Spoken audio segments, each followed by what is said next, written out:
પાનોલી જીઆઈડીસીમાં ચાલુ ક્રેનમાંથી યુવક પટકાતા crane tyre ફરી વળ્યા હતા.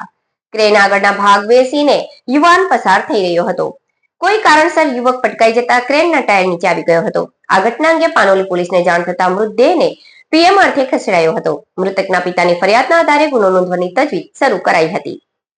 પાનોલી જીઆઈડીસીમાં શુક્રવારના રોજ વિચિત્ર અકસ્માત સર્જાયો હતો. અંકલેશ્વરના પાનોલી જીઆઈડીસીમાં હાલ સ્ટીમ લાઇનની કામગીરી ચાલી રહી છે. પીઆર ઇકો લિમિટેડ કંપની દ્વારા વિવિધ કંપનીમાં સ્ટીમ લાઇન ઊભી કરવા માટે કામ કરી રહી છે.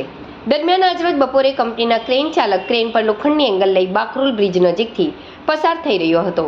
પાનોલી એફએમસી કંપનીના યુનિટ 1 અને 2 તરફે એંગલને લઈ જતી વેળા બાકરોલ બ્રિજ નજીક આવેલ સ્પીડ બ્રેકર પાસે જ અકસ્માત સર્જાયો હતો, જેમાં ક્રેનના આગળ આવેલા ટાયર જોડતી ક્રેન બોડી પર બેઠેલા મૂળ બિહાર અને હાલ ખરોડ ખાતે રહેતો 19 વર્ષીય સુમિત યાદવ રોડ આવેલા સ્પીડ બ્રેકરને લઈ ક્રેન ઉછળતા તેણે બેલેન્સ ગુમાવ્યું હતું અને તે રોડ પર પટકાયો હતો, જે પટકાતા જ તેના પર ક્રેનના ટાયર ફરી વળ્યા હતા, જેને લઈ ગંભીર ઈજા પહોંચતા સ્થળ પર જ મોત નીપજ્યું હતું.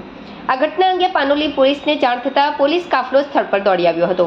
પ્રાથમિક મૃતદેહને ખરોડ પીએચસી સેન્ટર ખાતે પીએમ અર્થે ખસેડાયો હતો અને ક્રેન ચાલકની પૂછપરછ કરી મૃતકના પિતાને જાણ કરી તેમની ફરિયાદ નોંધવાની તજવીજ શરૂ કરી હતી.